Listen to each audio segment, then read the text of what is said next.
Hello world, my name is Ron Williams. I'm a proud parent. I'm with a group here called the Ketones, and we've got a message for the world called the Big Fat Lie. Tierra? There's a lot of curiosity out there about this big fat lie. It's a remarkable time in history when ignorance is anything but bliss. Is it possible that this very ignorance is resulting in the sickest generation ever, the fattest generation ever, and the first generation projected to outlive their children? Our children think they're health nuts when it says 10% juice on their candy. And why is childhood diabetes at the beginning stages of epidemic? What about childhood obesity? Could these be the children of the lie? There are actually obese kids being taken away from ignorant parents with whispers of negligent homicide. As a parent, I'm taking a stand. Before understanding this big fat lie, let's go back in time, thousands of years ago, where in each village the people lived on a primal diet, living off the land. If God made it, eat it. This primal diet was the original fast food. They picked it and they ate it. Folk wisdom is very powerful, even intuitive. Are carrots actually good for the eyes? And how about walnuts in the brain?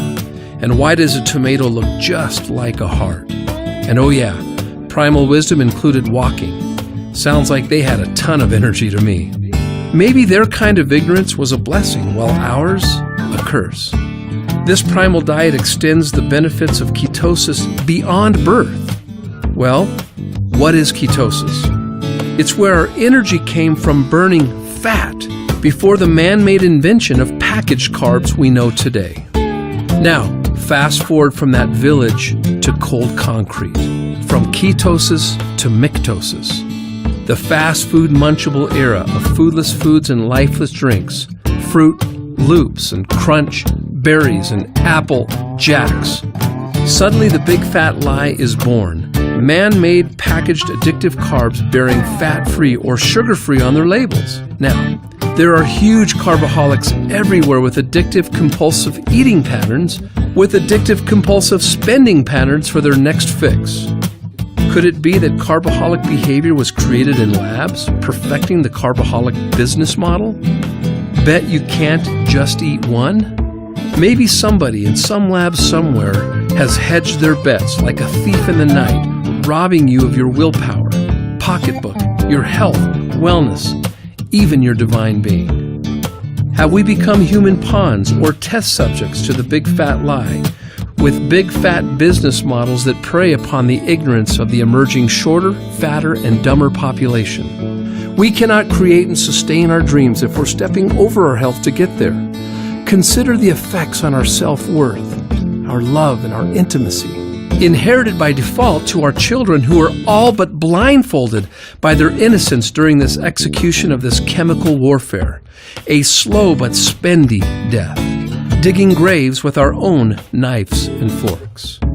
This addiction dwarfs any drug, the dealing of preserved and packaged carbs that carry a shelf life that may outlive you, serving only as a preservative for a decomposing body. These packaged carbs convert to sugar and morph into fat.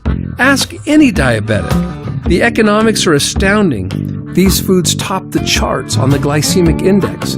They are the big fat lie. Short bursts of energy, the crash, depression for some, looking for that next hit.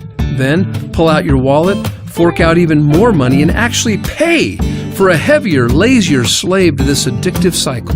When I think of it, maybe we're all children of the big fat lie. And it's our ignorance that supports the biggest and most lucrative healthcare system in history. 1 in 4 children in America are on medication. And we're okay with this? Isn't properly prescribed medicine the 3rd leading cause of death, only after heart disease and cancer? Talk about friendly fire or target practice. This kind of practice they call healthcare, but I'll just say it, it's sick care, a booming business dependent on our ignorance. And oh yeah, practice? Interesting word choice. There are many great doctors and health practitioners who understand that health is our responsibility and that health is a habit, not an event.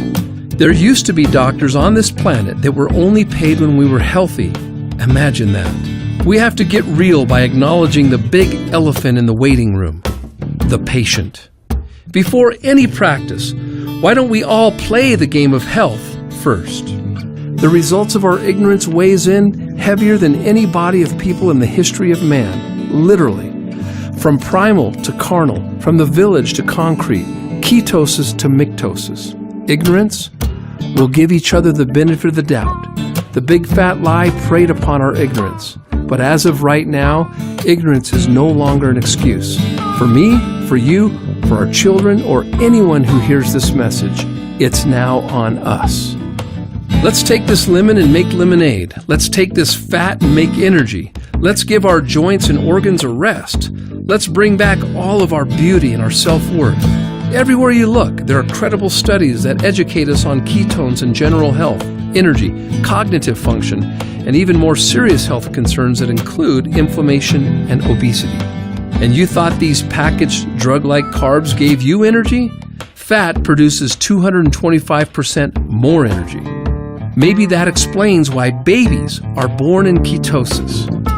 Tragically, the children of the lie forget as soon as they see that cartoon character's face on their first hit in this carbaholic culture. I am a carbaholic. My ignorance weighed in at 40 extra pounds. Who knows the price I've paid for my health by my own ignorance? Even the comfortable fashion that comes from comfortable foods. It was all buns and rolls for me. Hundreds of so-called diets have come and gone.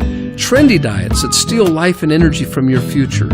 The irony of this is that it is estimated that the money Americans spend annually on these trendy diets would feed the world's hungry for roughly 2 years. Your health is not a trend. It is as timeless as the sky is blue. Ketosis can bring us back to the village, allowing us to be decisive eaters and not compulsive eaters. So how come everyone isn't in ketosis? Well, they would if it were that easy. Getting into ketosis is hard in this new carbaholic battleground. It takes days of unrealistic perfection and pain. I've tried and failed many times. Wouldn't it be great if there was a scientific breakthrough that converted days of pain into only hours of energy and bliss? Ketosis. Well, there is. Ketonics. Come back to the village. Ketopia is the village. Let's turn ignorance into energy, love, quality, peace, success, beauty, and attraction, all hunger-free. Our bodies will perform miracles by the minute when we honor and edify its miraculous intelligence. All it needs are the proper raw materials. This raw material may be worth its weight in gold to you. You are just one ketonics drink away from your vigorous walk across the bridge to Ketopia. You'll know when you're there. Pay it forward by telling someone today. And welcome to Ketopia. And remember, burn fat or abuse carbs.